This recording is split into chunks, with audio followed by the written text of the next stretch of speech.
انتو بني ادمين بتجيبوا البهادل لحالكم صراحة. فينا نعتبر هذا الفيديو بارت 2 للفيديو البارت 1 تبع اختيار الجن. اليوم نحن عنا فزاعة عصافير بالبارت 2. الرحمن فواز المعروف بالشامي صار له مدة عامل حالة بأغانيه وشعبيته. اوكي، هاد الشي مش جديد، بنعرف. رغم من انه انا بلاقي مرات كلمات اغاني ما بتكون منطقية، مثلا لما يقول لك في حزني جوايا مش سايعة الحيطان. ليك يا شفاتير، حاسة هيك شفاتيرك رح يطلعوا من التليفون لانك متحمسة كتير انت عم تحكي صراحة. رح اقلك شغلة، هي مفهومة وكتير، بس اذا انت بلا فهم هاي مشكلتك، ما رح نقدر نمسكك وندحش الغنية براسك نقلك فهميها. تمام. طب شو خص؟ يعني هي الحيطان مش مرادفة للخزانة عشان anyway. ضحكوا لك تضحكوا مشان الله. تهضمنت يعني على اساس عملت جو. قدمني اياكي ما عمل 7 اب ما بيهضمك. موضوعنا هلا ممكن نعتبر هذا الشق النص المليان من كوباية الشامي، اما النص الفاضي بتلاقوه على التيك توك، لانه الشامي بيعرف انه اغلب جمهوره من جماعة التيك توك، فدائما الله يسلمه بيفتح لايفات عشان يتواصل معهم، يسمع افكارهم، يحبهم، يحبوه. يعني الشخص كفنان اذا كان متواضع مع الفانز تبعه بتطلعوا وبتحكوا عنه ما بيعجبكم. اذا كان متكبر وما بيشيل الفانزاته من ارضهم بتطلعوا وبتحكوا عنه، بتجوا بتهاجموا فانزاته. ليش عاملين فانز لإله؟ مو معبركم. انتو شو بدكم بالضبط؟ بدكم تطلعوا ترند؟ هذا اللي بدكم اياه؟ خلص صارت معروفة. اي انسان هلا رح يطلع ينتقد الشامي يكتب هاشتاج طالع ترند. يتنمروا على بعض. نحن بنتنمر على بعض وعبود علمنا التنمر وجايين نمثلوا فيك. كتر خيرك عبود صراحة، منيح اللي علمتنا التنمر كرمال نتنمر على هيك اشكال. يقصف عمرك انت وشفاتيرك مثل شفاتير الجمل. يعني بس افهمك معلش، انا اكبر منك اول. ما خص العمر تقبريني، لايكك اكبر منه وما حدا شايلك من ارضك، بس عم تاكلي بهادل. هو اصغر منك وتصدر عالميا وانت خليكي عم تعملي حالك مذيعة. رول بعالم النجومية. عالم النجومية؟ انت بدك تحكي بعالم النجومية؟ ليش انت شو فهمك بعالم النجومية؟ بسيطة زمانك فايتة واسطة. شكلك شكل نجومية انت.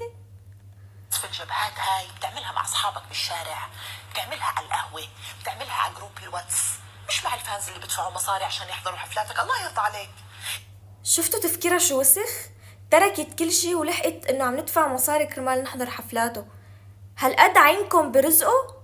العمى بقلبك ايه؟ بعدين حبيبتي نحن رضيانين بيننا وبين فناننا لحدا يتدخل. ليش ما بتشوفوا وقت بيحكي عنا كعوض بيوصفنا بعوضه؟ ليش ما بتشوفوا بس يقول نحن عيلة؟ ليش هو ما بتشوفوه ما بتنتبهوا عليهم؟ ولا بس بتشوفوا هاي القصص اللي بدكم تطلعوا عليها ترند؟ هلا انا لنفرض مثلا حدا كتب لي بالتعليقات قال لي الحلقة كتير بايخة، بنفعش ارد عليه واقول له البايخ بده بايخ؟ يعني حتى قصفك بايخ صراحة. ما تفكري حالك عملتي حركة، يعني يا عن جد تفه. انا بشوف، واعوذ بالله من كلمة انا، انه من الاساس الفنان مش لازم يفتح تيك توك يا عبد الرحمن. تحمستي، هاي الضربة تدل على الحماس. تقبريني إذا الفنان ما فتح تيك توك مين بده ينزل مقاطع الأغاني ويستعملوها البشر؟ كيف الفنان ما بده يفتح تيك توك؟ مين بيعطيني الأغاني أنا وبسربها وبخلي العالم تستعملها؟ مهبولة انت فيكي وش براسك؟ لا عن جد انك فهمان الموضوع غلط. لازم يدردش مع التين ايجرز عشان يبدي غروره، لانه هذا لا سمح الله قد يفسر غرور. مش نرجسي مبدئيا، بس ما بلاقي مبرر لاي حدا انه ما يحبني.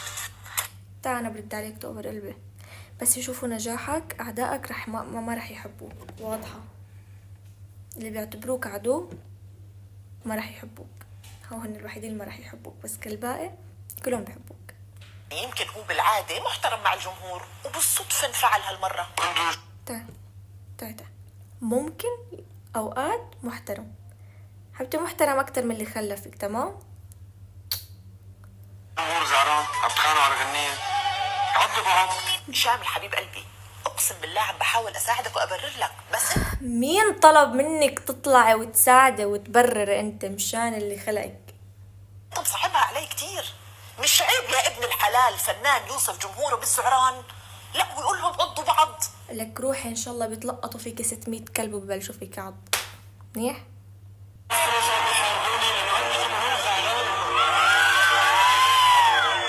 والله انا يعني ما كنت اعرف انه الجمهور الازعر يبعث فيك الفخر لهي الدرجة. ايه يا تقبري نعرفه، نبعث فيه الفخر وهو فخر البلاد العربية كلها من مشرقة لمغربها. تمام، لا تعذبي حالك، حكيتي او ما حكيتي على الفاضي.